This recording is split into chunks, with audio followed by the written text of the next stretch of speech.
The Russian Defense Ministry warning that Turkey could be preparing for an invasion of Syria.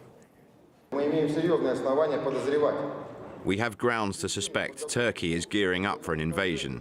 We have traced growing signs of stealth preparations by Turkish troops for military action in Syria. All right, well, RT's Daniel Hawkins is with me now. So you just talked about it. We broke this about last hour.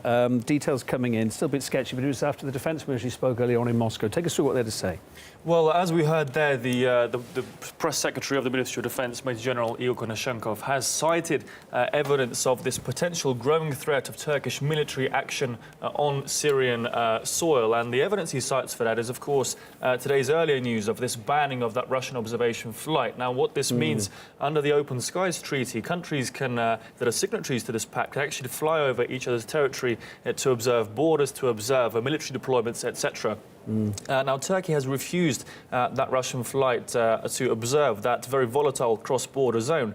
He also cites last Monday's incident of the shelling of the Syrian village, you may remember, in North Latakia by Turkish forces. He says that these sorts of incidents are becoming more and more frequent, more and more common. And he cites this as an active preparation of some sort of incursion onto Syrian territory. And the banning of this flight you're talking about just then could be basically to stop the flight seeing what was going on below. That's the idea behind it, was it? Absolutely, and this possible incursion. It's not the first time that Turkey has had desires or aims to cross over the border, is it? This wouldn't be a new thing. Well, we've got to remember, Kevin, the whole area is a tinderbox. It's so volatile. There's so many groups here at play, and it's hard to get concrete and verifiable information out at any given time. Last Tuesday, we received a video from some Kurdish groups that, of course, control that whole northern area in Syria, alleging Turkish tanks and Turkish bulldozers building fortifications on the Syrian side of the border. Let's take a look at that video now.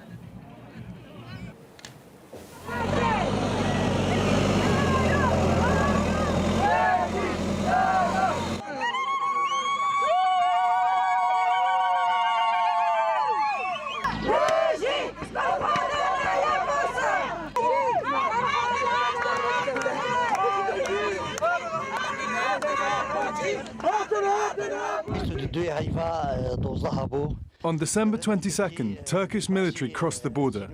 We told them they are violating our rights and trespassing on private land. They told us they have an order from above to move the border. Then they brought in the excavator and started working, even though local residents walked out onto the border to protest.